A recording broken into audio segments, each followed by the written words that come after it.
Welcome to the Human Flourishing Project. I'm your host, Alex Epstein. Today's episode is entitled The Value of Meditation Revisited. So some dozen or more episodes ago, I did an episode on meditation, and in many episodes I've mentioned that I'm a fan of meditation. But I recently had an experience that's given me a wider perspective on meditation, and I think a better perspective on meditation, and also a new resource on meditation. So I want to share that with you today, along with the resource, because I think it'll encourage many of you to meditate and also give you some better guidance on how to go about it. So I'll mention this a couple times. The resource it's the first really good online course I've seen on meditation, specifically what is often called transcendental meditation, although this course does not use that name, probably for legal reasons. But my understanding is transcendental meditation, which I talked about on the last meditation episode and the kind that I've done. I think the broader term is called Vedic meditation. So it's kind of old, I don't know how old, form of meditation originating in India. And so this course is called Flow Meditation, and I think refers to Vedic meditation. So it's Flow Meditation. It's by a guy named James Brown, obviously not any of the famous James Browns like the musician or the football commentator. And the website of it is flowmeditation.cc, flowmeditation.cc. So I just wanted to make sure that you know about that, and I'll probably mention it later. I have no affiliation with this course. As I'll say in a minute, I've met James before and I like the course, but certainly have no financial connection to it, but I think it is valuable. Okay, so the overall point, and then I'll explain my journey in realizing this, is a shift in my mind from viewing meditation as primarily something that rejuvenates my energy levels to meditation as something that rejuvenates me much more globally. And I would think of it as rejuvenating all the functions of the body and mind, at least in some way or another. So my own history with meditation is relevant to how I viewed it as primarily an energy rejuvenator, and then also some of the limitations of that viewpoint. So in 2014, I was working on my first major book, and I had a big deadline, and I was definitely struggling to hit that deadline. And I watched a video by one of my productive heroes, Jerry Seinfeld, who talked about how meditation had just been a transformative value to him, specifically transcendental meditation. And he talked about how it had given him a level of energy through meditating that had enabled him to have an incredibly broad role and very taxing role in the show Seinfeld, which is probably my favorite TV show of all time. And in the first 7 seasons, he was acting in the show and a major producer of the show, including being involved in editing all of the episodes. And then in seasons 8 and 9, after co-creator Larry David, himself a genius, left, then Seinfeld really had to be in charge of everything. And so this is just the kind of thing I really admire in terms of sustained productive achievement. And he credited a lot of it to meditation. So I thought, okay, well, I could use some sustained productive achievement, and I could particularly use a couple more hours of energy a day. So let me try this thing called transcendental meditation. So I went to tm.org and I found the local meditation place where I could take lessons, and I paid, I don't know what it was, like $1,500 or at least $1,000 to learn. And I learned it in a form that was definitely useful to me. And I certainly had a lot more energy, and I had this ability, which I never really had before, to generate energy on demand, to rejuvenate myself, where particularly I would remember in the afternoons, if I meditated, if I wanted more energy, I could meditate and really buy myself some more time where I had energy and I had mental clarity. And it was a different feeling from, say, drinking a Diet Coke and just getting caffeinated, because it really seemed to rejuvenate my mind, not just sort of stimulate it in the way that caffeine on its own does. And so I found this very valuable. And after I finished the book, I continued to view it as valuable, because I like having energy for many reasons, including being able to do more work. But I had heard when I took the meditation course, they talked a lot about broader benefits of meditation and different studies about how meditation helped you in all of these different ways and how it helped with stress relief and how it would help your health.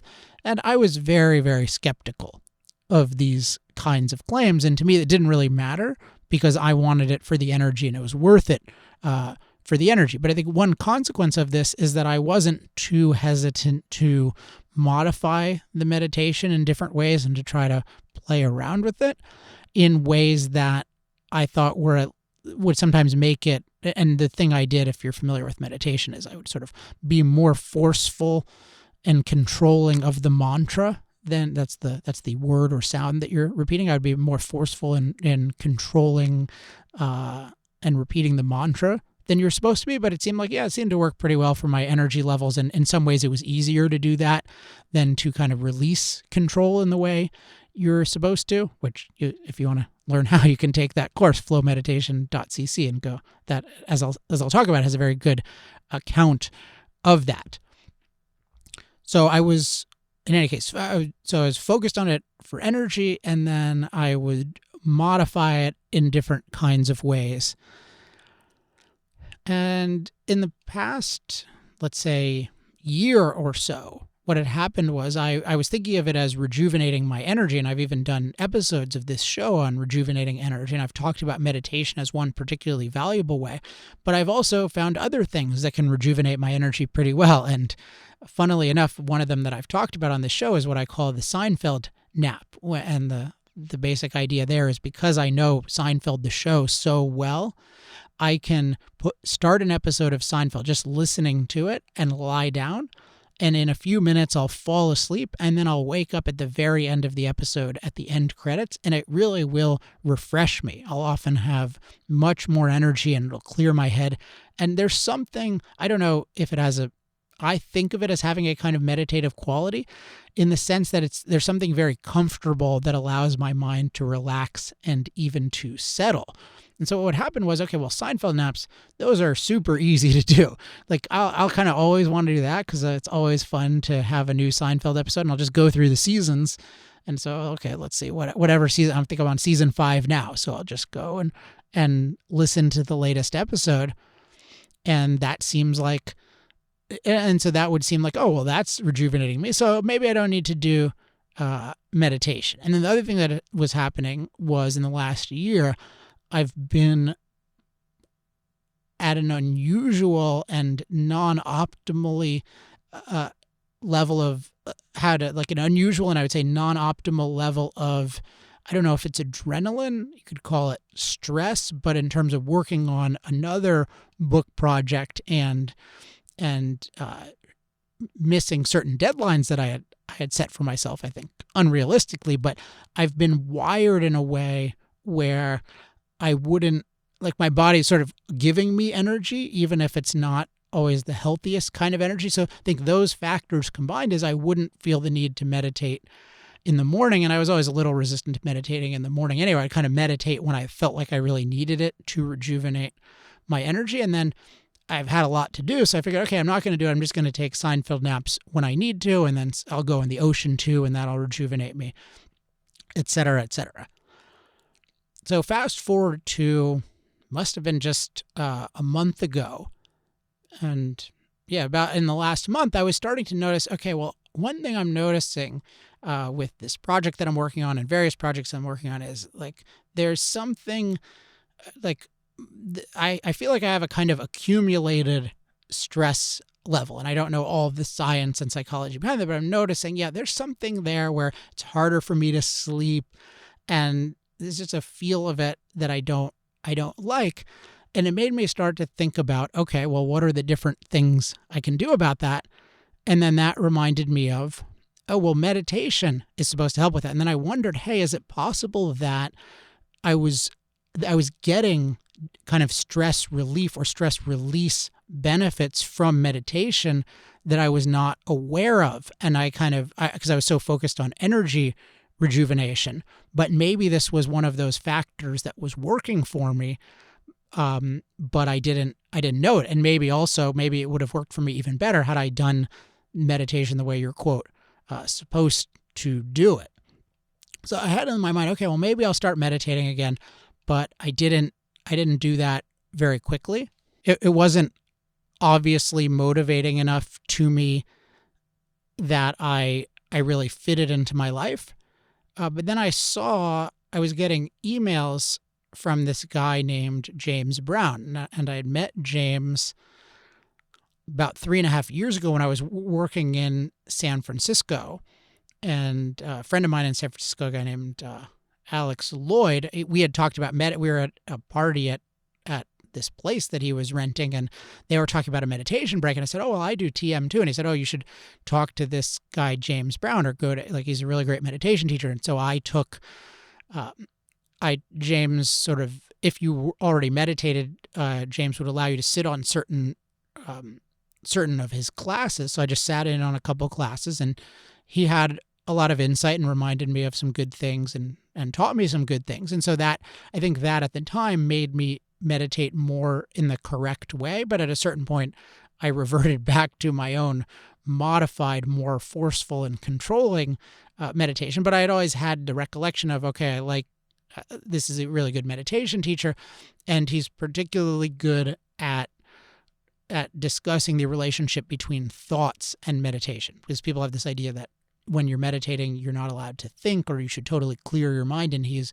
very, very good at disabusing you of that idea and explaining to you that if you're handling the mantra in the right way, kind of no matter how many thoughts you're having, that's part of the meditation, and that's healthy. So I was getting these emails from James, and I saw in the, I would occasionally read them because he would sometimes, I guess he sends them daily, at least the list I'm on. And he would sometimes, and I would just look at, oh, well, I know he's in San Francisco. So I figured none of the events would be really relevant to it. Then I saw, oh, there's an online course. And I thought, oh, well, this is cool because there's the TM, the Transcendental Meditation people don't have an online course. They're against online courses, and they say, you can't learn very well that way. And hopefully I don't get in legal trouble again. I have not making any money from this, so hopefully I can't be sued if they were inclined to. But, my view of this was, I thought that you should definitely be able to teach TM online. And I had mentioned there was a video by this guy, Brendan Burchard, on what he called the release. I think if you search release meditation on YouTube, and I'd recommended that. And I thought, oh, that's pretty good if you can't take the TM course, but it's definitely not as good as the TM course. But then this guy, James, whom I knew was a really good teacher, he had this course. And so I thought, okay, well, I think it's $250. So I thought, oh, I'll definitely take that. And so long story short, I took it, and it does a really, really good job of teaching TM, or he wouldn't call it TM. So let's just say teaching Vedic meditation, teaching this approach to meditation. So it's got 12 lessons. It does a really good job of that. It's got this really cool resource where there are all kinds of questions that one has when one meditates, and it's usually, I feel like I'm doing it wrong, and you're usually not doing it wrong, but he has what's called an experience library. So there's some, at least a dozen questions you might have, like, hey, what speed am I supposed to do the mantra at? Or like, I felt this, what do I do? And he has good answers to all of those things. So I thought, oh, this is really good. And I took it. And so he really got me back to meditating in the proper way, and definitely with an even better understanding. What I noticed was it's a 12-lesson course. You're just supposed to do it once a day. And then at a certain point, you have homework meditations, because meditation is a twice-a-day practice. He says it's better to do 2 sessions of 10 minutes than 1 session of 20 minutes. I tend to do 15 to 20 minutes. And what I've noticed so far, and this is not a scientifically controlled experiment, but I've noticed that doing this, definitely my stress level has gone down, and definitely it's been, particularly my sleep has improved. And I think I understand much better why this is. And so I mentioned having a wider view of meditation. One resource James mentions in the course is a book called The Relaxation Response. And I forget who the author is, but James gave this summary of the book that involved this doctor at Harvard Medical School happening upon the benefits of meditation and discovering that they were amazing, and really dedicating his career to studying the mechanisms involved in why transcendental meditation is so beneficial. And when I heard James say this, I had no reason to distrust him, but it sounded a little exaggerated. So I looked at the book, and the book was exactly as he had portrayed, and I really was impressed. I haven't read the whole book, but the 25th anniversary edition has an introduction, and this guy, he comes across as very objective because his perspective is not at all, oh, this is alternative medicine. His perspective is that I agree with the methodology of what one might call Western medicine in terms of validating things. But he says it's very validated that there's an enormous role in healing for the body's own mechanisms. And so we should be really interested in what can we do to maximize the efficacy of the body's own mechanisms. And this just makes total sense to me now that I think about it, and that there's a tendency to not focus on that and to just focus on external interventions. But the body is just incredibly amazing at healing itself. And so if we can do things to help it heal itself, that's great. And what he points out is that, or his whole theory, as I understand it, is that just as the body has a fight or flight response when it's dealing with adverse things, and you can think of that as that taxes your system in certain ways, including stress, it also has what he calls the relaxation response, which is you're stimulating your body in a different way to heal itself. And that happens probably to some extent in sleep, but you can deliberately create a circumstance where your body and really mind are in this more healing mode. And what he claims is when they study people who do transcendental meditation, their bodies relax in a way that's even deeper than what happens in sleep, and it's more in your control to be of a high quality. He says that you don't have to do this kind of meditation, and there are other ways, and he talks about other ways and what they have in common, what the essentials are.